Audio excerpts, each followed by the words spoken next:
하반기를 앞두고 주요 투자 자산별로 분석해보는 시간 마련했습니다. 오늘은 개인 투자자들의 상반기 해외 투자 성적표를 확인해 보겠습니다. 증권부 박승환 기자 나왔습니다. 안녕하십니까. 박 기자, 이 상반기 서학 개미들이 가장 많이 사들인 종목, 역시 테슬라네요. 맞습니다. 일단은 상반기 국내 투자자들은 미국 주식 전체 654억 달러 사들인 것으로 파악이 됩니다. 오늘까지 상반기 평균 환율이 1294원 82전이었는데요. 이를 적용해보면 85조 원가량 되는 규모인데요. 반기 기준 매수 건수로는 역대 가장 많은 거래가 이뤄졌고요. 네. 금액으로는 2021년 상반기와 하반기 그리고 지난해 상반기에 이어서 네 번째 규모로 미국 주식을 가장 많이 사들인 것으로 확인됩니다. 가장 많이 사들인 종목 앵커 말대로 테슬라였습니다. 지난해와 이전에도 계속 테슬라는 여전히 상위 매수 종목에 올랐었죠. 그래서 여전히 테슬라 순회보가 이어졌다라는 얘기가 이렇게 나오고 있는데요. 네. 75억 달러, 9조 7천억 원 수준으로 매수한 것으로 확인됩니다. 지금 차트에서 확인 가능하다시피 뒤이어서 미국 필라델피아 반도체 지수의 하루 변동폭을 3배로 추적하는 부리와 페어 ETF 상품이 각각 2위와 3위에 올랐고요. 그리고 나스닥 100의 하루 수익률을 3배로 추종하는 상품들도 상위권을 차지했습니다. 네, 올해 상반기에 이 테슬라 주가가 많이 올랐는데 투자하신 분들은 좀 수익이 났을 것 같습니다. 앞으로 전망은 좀 어떻습니까? 예, 일단은 수익률 먼저 확인해 보면요. 네. 직전 거래일 기준 테슬라 주가는 올 초보다 2배 넘게 뛰었습니다. 240% 넘는 상승률로 확인되는데요. 네. 연초 100달러대였던 주가는 상승세에 접어들더니 2월에 들으면서 다소 답답한 흐름을 보였었죠.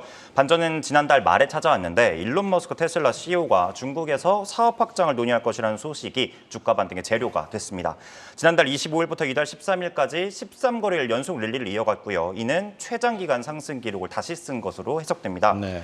거침없는 기세의 월가에서는 테슬라에 대한 투자 의견을 낮추고 있습니다. 모건 스탠리와 바클레이스에 이어서 골드만삭스 역시 부정적인 전망을 내놓은 건데요. 전기차 사업 경쟁이 거칠어지면서 가격을 내려야 한다는 압박에 시달릴 것이란 이유에서입니다. 미국과 유럽이 보조금 경쟁을 바탕으로 비아디 등 중국 전기차 기업뿐 아니라 제너럴 모터스나 폭스바겐 등 굵직한 완성차 업체까지 전기차 시장에 진출하는 점이 부담스러운 대목이라는 거죠. 네, 이번에는 이 상반기 가장 뜨거운 마켓 중 하나였던 일본으로 한번 가보겠습니다. 우리나라 일명 일학개미들, 그 일본 주식을 얼마나 샀습니까? 네, 금액 먼저 살펴보면 7억 5천만 달러 사들였습니다. 한국 돈으로 환산하면 1조 원 수준으로 볼 수 있습니다. 네.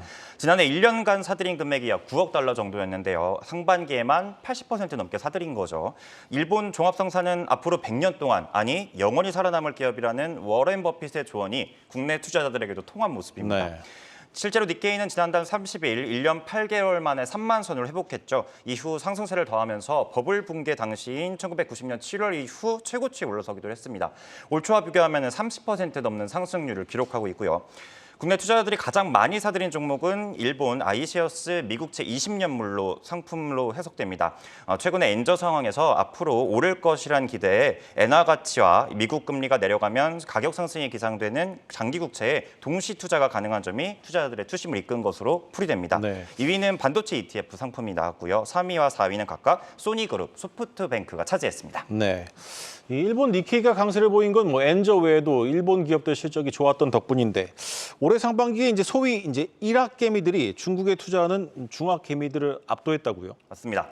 상반기 매수 금액 기준 일본 주식을 사들인 규모가 중국 주식 매수보다 역전했은 것으로 네. 확인됩니다. 2015년 상반기 이후 처음인데요. 네. 장기 침체를 겪은 일본이지만 제조업 인프라와 기술력은 여전하다는 평가가 지배적이죠. 이에 더해서 30년이 넘는 디플레이션이 비용 절감이라는 의도치 않은 효과로 이어진 점도 일본 기업들 실적에는 호재라는 분석이 나오고 있습니다. 네.